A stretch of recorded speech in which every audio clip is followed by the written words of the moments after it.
may upcoming fun run, race event ako. Woo! Hindi ko talaga mag-train. Baka mabigla kasi yung katawan ko. Hindi naman ako makikipagkarerahan talaga sa race na yun.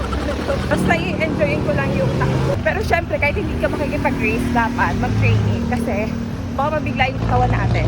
8 km. Super slow run nga pala ako tonight. Kasi masakit yung katawan ko.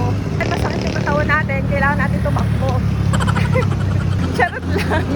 Nagre-recovery run lang tayo ngayong gabi. Ayun, para mag-heal yung mga muscles natin. Kaya ayun, snail run lang tayo dito pataas. Kumain ko dapat yung race kit ko nga sa may 7-Eleven. Kaso lang, daming tao.